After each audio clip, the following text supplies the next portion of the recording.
এইভাবে fried rice রান্না করলে খেতে কিন্তু অনেক বেশি ভালো লাগে, এটা কিন্তু অনেক হেলদিও হয়ে থাকে। আমি যেভাবে ফ্রাইড রাইসটা রান্না করি সেটাই আজকে শেয়ার করব আপনাদের সাথে। একটা কড়াইতে পরিমাণ মতো পানি দিয়েছি, পানিটা যখন ফুটে আসবে তখন ছোলার চালটা দিয়ে দিয়েছি আর সাথে একটু লবণ আর সয়াবিন তেল দিয়ে চালটা 80% মতো সেদ্ধ করে একটা স্ট্রেনারে ছেঁকে নিয়েছি। ফ্রাইড রাইসের জন্য এখানে আমি চিকেনের ব্রেস্ট পিসটা নিয়েছি আর নিয়েছি কিছু চিংড়ি। এখন এগুলোকে ম্যারিনেট করার জন্য প্রথমে আমি লবণ দিয়েছি, তার সাথে দিয়েছি গোলমরিচ আর সাথে দিয়ে দিয়েছি রেড চিলি পাউডার, ধনিয়া গুঁড়া, জিরা গুঁড়া, আদা রসুন বাটা আর সয়া সস।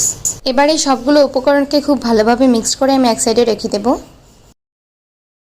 এরপর একটা কড়াইতে তেল দিয়ে নিয়েছি, সাথে একটা ডিম ভেঙে দিয়েছি এখানে এবং একটু লবণও দিয়ে দিলাম। এখন এই ডিমটাকে আমি খুব ভালোভাবে ঝুরি ঝুরি করে নেব। ডিমটা ঝুরি ঝুরি করা হয়ে গেছে, এখন আমি উঠিয়ে নিচ্ছি একটা বাটিতে। এবার একই কড়াইতে আমি অনেকটা বাটার দিয়ে দিয়েছি, সাথে দিয়েছি পেঁয়াজ কুচি আর রসুন কুচি। এবার এইগুলোকে হালকা করে ভেজে নিচ্ছি। এবার হালকা ভাজা হয়ে গেলে এর মধ্যে আমি দিয়ে দিচ্ছি ম্যারিনেট করা চিংড়ি মাছ আর চিকেন। এবার এইগুলোকে খুব ভালোভাবে মিক্সড করে নিচ্ছি। এই পর্যায়ে এসে আমি সামান্য একটু পানি অ্যাড করে দিচ্ছি। এরপর ঢাকনা দিয়ে ঢেকে দিচ্ছি কিছুক্ষণের জন্য, এতে করে মাংস আর চিকেনটা একটু সেদ্ধ হয়ে যাবে। এবার আমি ঢাকনা উঠিয়ে আবার ভালোভাবে নেড়ে দিচ্ছি।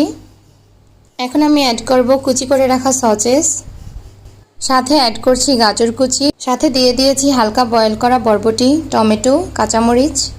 এর সাথে অ্যাড করে দিচ্ছি 2 চামচ টমেটো সস। এবার এই সব উপকরণগুলোকে আমি খুব ভালোভাবে মিশিয়ে নিচ্ছি। এই পর্যায়ে এসে আমি ঝুরি করা ডিমটাও দিয়ে দিচ্ছি, আবারও একসাথে সবগুলো ভালোভাবে মিশিয়ে নিচ্ছি। এখন আমি অ্যাড করে দিচ্ছি আগে থেকে সেদ্ধ করে রাখা পোলার চাল। এখন আমি অল্প একটু গোলমরিচ গুঁড়া দিয়ে দিচ্ছি।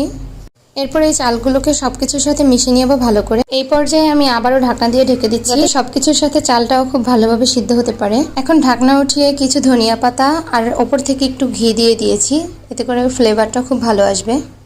আবারও একটু হালকা করে নেড়ে দিচ্ছি। এই তো তৈরি হয়ে গেল আমার মজাদার fried rice. And thanks for watching. আল্লাহ হাফেজ।